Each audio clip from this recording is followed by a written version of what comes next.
comes up, she thinks, oh, he just wanted to know what time it was. And those sorts of things happen all the time. But then I have a lot of black men that call this show that say they try to say hello or smile or something at a black woman, and they get this look that tells them that they need to get away. Well, so what may happen there, right? So that could be another issue, but it also could be that sometimes, and this is even harder across racial lines, sometimes it's hard to read whether someone is interested. Right. So the man may be thinking, I really want her to smile at me, and that lets me know that she's interested. And she may be thinking, I hope he comes over here and starts a conversation. That's right. And she's not trying to put him off, but he doesn't really know what she's thinking, and she doesn't know what he's thinking. And people don't want to be rejected, so they just... Right. And so these issues in relationships generally, but all these problems are magnified many times over when you're talking about crossing a racial line. Absolutely. Because people have much less experience and understanding of each other. They don't know the cues. Absolutely. They don't have friends who can be the go-between. Right. So it's all magnified, and then this is what psychologists call it, what I refer to in the book as a situation of pluralistic ignorance, which is to say, this is pluralistic ignorance, is the idea that two parties in the situation each have misperceptions of the preferences or desires of the other. Right. So the black woman thinks, that white guy only wanted to know what time it was, even though he might have been interested in her. Right. And he thinks, she wasn't interested in me because she didn't smile, so I won't take it farther. That's right. All right, so we're still here at 202-432-9487 or 1-800-221-9487. We are talking about is marriage for white people and why are there so many black women who are single, never married, and also so many black men who have not ever married at all. And then the notion of whether people can step outside of their race to broaden and give themselves more options. Let's try to take the next caller who's on the line. Welcome to the Audrey Chapmen Show. Good morning. Good morning. First of all, I want to thank black women for being the spine of the black community. All right. And it's very sad that so many people view black women as sexual satisfaction. It used to be a sad term, the black of the bird, the rest. And I believe as a black man, I'm a 58-year-old youthful black man from back in the day. All right. And are you married, single? I'm single, but I'll say it like this. I didn't get married, but I lived with someone who died, and they were my true love of my life.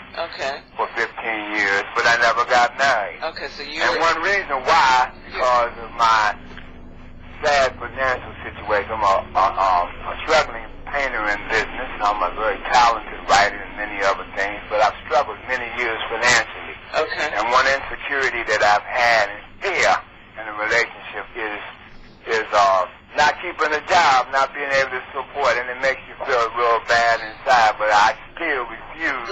Let me ask you a question. The woman that however, you lived with a woman for 15 years, so what made it comfortable for you to live with her for 15 years, in spite of what you just said, but not marry her? Well, it wasn't comfortable, honestly speaking. She's passed away now, and I live with maybe a regret, because maybe from a woman's point of view, she wanted to be married. She did want to get married. I believe so. Right. And do you know what kept you from wanting to do it? I wanted to get married, but I was afraid of the financial part of it. To be honest. Okay. Well, And I believe in cause and effect too. I'm Buddhist, and I'm your ring and show. And so I have to take responsibility for what happens to me. And I have to be honest, like I said, I feel so bad about, and I'm an extremely talented person, but losing jobs and the instability financially is something that threatened me, and I felt so bad. But I also know that, and I learned after she died, how strong a black woman's love and support is. And all other men hear me, because there's no other woman, I believe, in this earth that's as strong as a black woman, and Michelle Obama shows us that every day. All right. Well, we have to to take a break. Do you want to hold? Because I think the professor wants to say something to you. I would. No, I just really applaud the caller for being able to acknowledge that openly. And it is the case. I think he's right that, I mean, we live in a society, for better or worse, where men are expected to make money and to earn a living. And, you know, if a woman is out of work, it's not as big of a deal in terms of the couple's relationship. But if the man is out of work, that can cause more stress. Right. And it's not simply because he's insecure about it. It's because everybody else is looking at the couple. And all the people you know, everybody is sort of expecting the man to do the job economically. And even the woman is expecting the man to do the job economically, whether she says so or not. Well, I'm going to do the job now and take care of our sponsors. We are still here at 202-432-9487 or 1-800-221-9487. This is the Audrey Chapmen Show on 96.3 WHUR. I'll be right back. I think that's it. Good. VS Extra Care Advantage for Diabetes program, aren't you? Time to check it out because all day. Welcome back. This is Audrey Chapmen, and we are talking today about is marriage for white people. We are looking at the imbalance for particularly black women, and we are trying to understand the phenomena of why some of them, particularly I'm going to say in a certain generation of women, resist marrying out, and they'll marry down but not out. My guest is Ralph Richard Banks. He is the author of the new book, Is Marriage for White People. He's also Professor Banks is also the Jackson Eli Reynolds Professor of Law at Stanford Law School. We are here at 202-432-9487 or 1-800-221-9487. Here's another quote from your book, I like the way you say it. Here's you're going to get me in trouble with some of these. I know, but you know, but you want this. This is your book will sell. Believe me, I know this from writing a book many years ago. Man sharing. Yes, which I discussed. Yeah, you do discuss it in this book.